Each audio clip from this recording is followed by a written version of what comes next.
సోనియా పోయాక నిఖిల్కి అసలు ఇంట్లో వాల్యూ లేకుండా పోయిందనమాట. ఎవరు పడితే వాళ్ళు ఎలాగైతే అలా మాట్లాడేస్తున్నారు, అస్సలు కేరే చేయట్లేరు.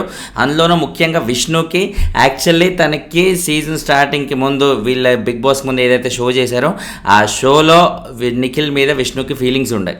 అండ్ ఈ షోకి వచ్చిన బిగినింగ్ డేస్లో కూడా నిఖిల్ మీద అదే ఫీలింగ్స్ కంటిన్యూ చేసినా కూడా ఈయన అదే పనిగా సోనియా వెంట తిరుగుతుండడంతో స్టార్టింగ్లో కొల్లుకుంది.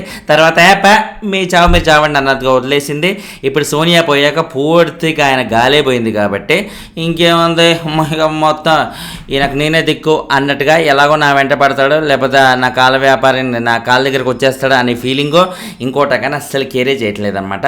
అసలు ఏదైతే మొన్న రీసెంట్గా వీకెండ్ ఎపిసోడ్లో విష్ణు నిఖిల్ గురించి మాట్లాడిన వీడియో అయితే ఏదైతే ప్లే చేశారు కదా, ఈయన ఒక ఏంటి ఇంకేముంది అసలు ఎలా మాట్లాడుతారు, జస్ట్ గాజులు చీర కొనుక్కుంటే అయిపోతుంది అన్నట్టుగా ఎలాగైతే మాట్లాడిందో ఆమె దానికి కవరింగ్ ఆయన ఒక కాంచనా లాంటోడు అది ఇది అనే ఉద్దేశంతో నేను చెప్పాను అన్నట్టుగా అది కవరింగ్ అది ఇది అని చిన్న ఎల్కేజీ పిల్లోడిని అడిగినా చెప్తారనమాట.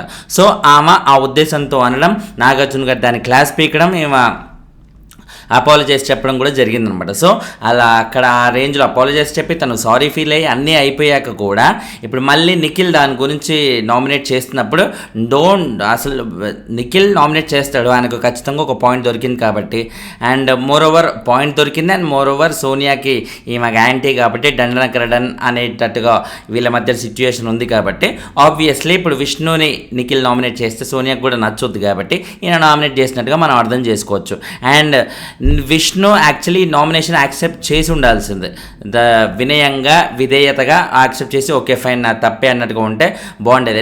ఎందుకంటే ఆల్రెడీ వీకెండ్ ఎపిసోడ్లో తను యాక్సెప్ట్ చేసిన మిస్టేక్ కదా, యాక్సెప్ట్ చేసిన మిస్టేక్కి ఇప్పుడు క్యాండిడేట్ వచ్చి మళ్ళీ నామినేట్ చేస్తున్నప్పుడు మళ్ళీ కూడా యాక్సెప్ట్ చేయాల్సిందే.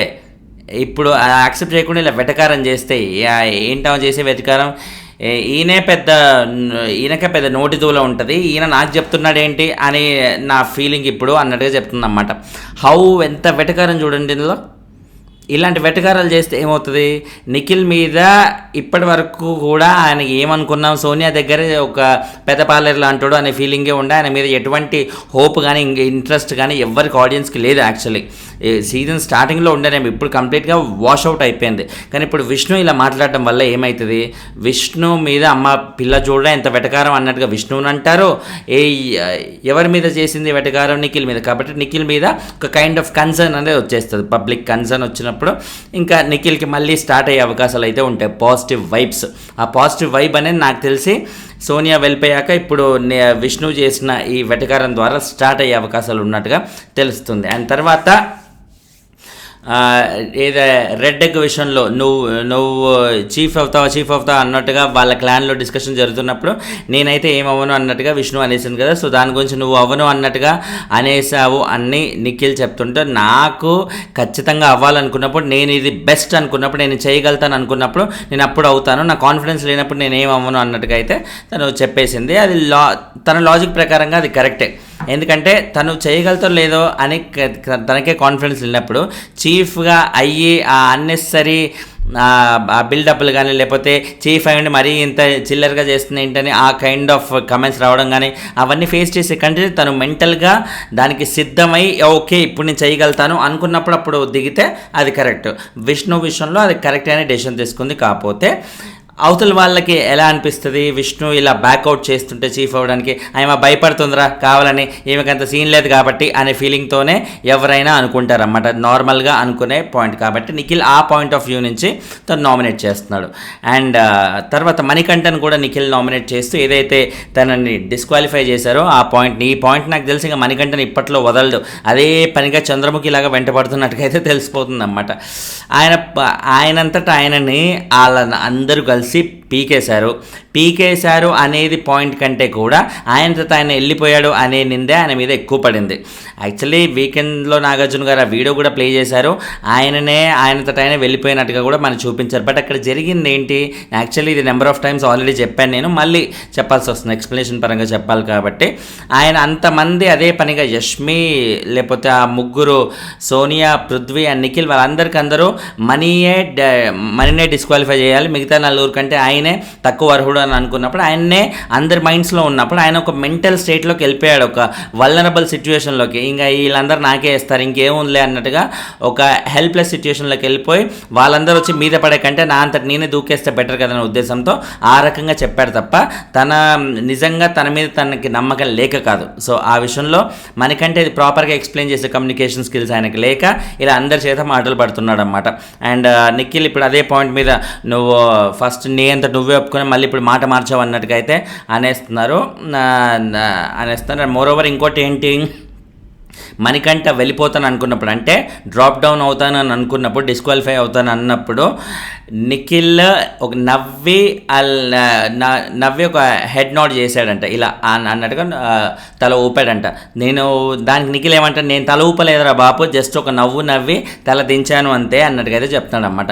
తల దించడం, హెడ్ నోట్ చేయడం ఏం చేసినా కూడా at the end of the day Nikhil intention ఏంటి, డిస్క్వాలిఫై మనీనే కదా చేయాలనుకుంది, మనీనే డిస్క్వాలిఫై చేయాలనుకున్నప్పుడు ఆయన ఏ యాక్టింగ్ చేసినా కూడా ఏమంటారు ఇది గెస్చర్ ఇచ్చినా కూడా అది నిఖిల్ ఆహా చూసినావా చూడు అన్నట్టుగానే అనిపిస్తుంది. అది నార్మల్గా చాలా ఇదిగా. అండ్ నిఖిల్ ఇంటెన్షన్ అదే కాబట్టి మనీనే డిస్క్వాలిఫై చేద్దామని ఆబ్వియస్లీ ఆయన గెస్చర్స్ అలాగే ఉంటే మణికంఠకి అలా అనిపించడంలో కూడా తప్పైతే లేదు. ఆ సిచ్యువేషన్ ప్రకారంగా ఆయన ఉన్న సిచ్యువేషన్ ప్రకారంగా మణికంఠ ఆలోచించిన దాని ప్రకారంగా ఎవరిదైనా సరే కరెక్టే అని అనుకోవాలి ఇక్కడ. అండ్ ఇంకోటి ఏంటి, ఆదిత్య గారు నైనికాని నామినేట్ చేస్తూ అసలు మన డెసిషన్ బేసిక్గా మనమే తీసుకోవాలి, వాళ్ళ మీద వీళ్ళ మీద డిపెండ్ అవుతూ మాటిమాటికి అలా ఉండొద్దు అన్నట్టుగా అంటుంటే నైనిక ఏంటి నేను డిపెండ్ అవ్వడం అది అని కాదు, బేసిక్గా నేను నిఖిల్ ఒకరినొకరు అలా చూసుకుంటూ ఉన్న టైంలో అన్నట్టుగా అంటుంటే ఇమీడియట్గా ఆదిత్య కట్ చేసి అది కరెక్ట్ చూసావా నేను అబ్జర్వ్ చేసింది కరెక్ట్ అయిపోయింది, నీ అంతటి నువ్వే దాంట్లో నేను గీసిన గీతలోకి వచ్చి పడ్డావు అన్నట్టుగా అయితే ఆయన ఎక్స్ప్లెనేషన్ ఇచ్చాడు. ఇది ఏ రేంజ్ ఎక్స్ప్లెనేషను, ఎంత బాగా లాజికల్గా ఆదిత్య గారు మాట్లాడగలడు. నైనిక కూడా, ఎందుకంటే అటు ఆదిత్య గారు కానీ నైనిక కానీ బీభత్సమైన ఆర్గ్యుమెంటల్ స్కిల్స్ ఉన్న కంటెస్టెంట్స్ ఏం కాదు. ఈ వీక్ వీళ్ళిద్దరికిద్దరు నాకు తెలిసి వెళ్ళిపోతారు, ఒకరు మిడ్ వీక్ ఇంకొకరు వీకెండ్లో ఖచ్చితంగా వెళ్ళిపోయే కంటెస్టెంట్స్. వీళ్ళిద్దరు ఒకరినొకరు నామినేట్ చేసుకుంటున్నారు, అది ఏంటో చూద్దాం ఇది ఎటుదారి తీస్తుందో.